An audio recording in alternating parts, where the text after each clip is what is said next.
apskritai daryti kažkokias tai išvadas prieš rungtynes yra labai sudėtinga. Nevėžis gali pralaimėti tokioms ekipoms Lietuvoje kaip Kauno LSU Baltai, ką sėkmingai kabutėse jie ir padarė visai neseniai.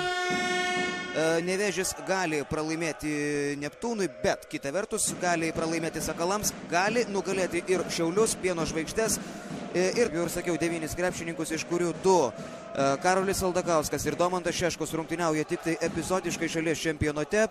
Tuo tarpu likę 7 žaidėjai šiandien turės tempti visą tą rungtynių tempą ir palaikyti jį kiek įmanoma. Gerbėjų ir iš Kėdainių čia į Prienus palaikyti savo komandos.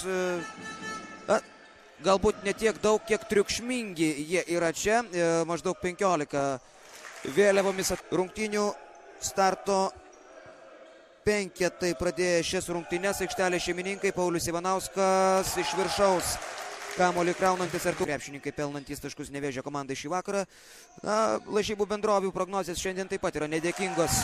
Pasiseka Kėdainiams ir pavyksta apsiginti Nevėžiui. Černeckis vienas pats iki galo, drąsus sprendimas, bet neblogą ranką gali pataikyti ir iš 3 taškų zonas, tačiau kovos ir agresyvių veiksmų po krepšiu Darius Šilinskis vengia ir kad ir šios atakos metu jūs galite dar kartelį tuo įsitikinti. Šilinskis net nebėga arčiau krepšį, jis malasi ties 3 taškio liniją ir ši ataka ir visiškai pribloškinti Prienų komandos rungtynių pradžia. 26.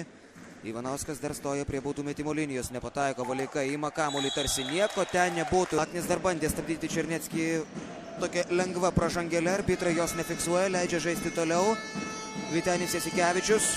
Jasikevičius pats iš toli. Vieninkai. Sudėtingas, labai sudėtingas Šarūno Kulevičiaus sprendimas, jis ir vėl nesėkmingas, atrodo pasimetė ir ženkliai atskleidė visas Nevėžio nepasiruošimo spragas. Toks įspūdis, kad Šilinskis pelno savo pirmuosius taškus.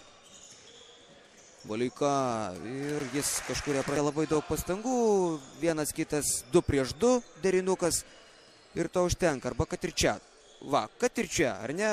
Nevėžio komandos vadovai renka po 6,5 taško per susitikimą. O Artūras Valeika.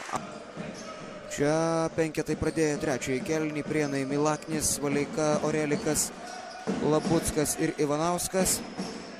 Labai lengvai. Prastai rezultatyvų mačą žaidžia aikštelės šeimininkai. Artūras Valeika galės kalbėti apie prastą savo gynybą. Pirmiausia, jie žaidė 7. Kitas dalykas.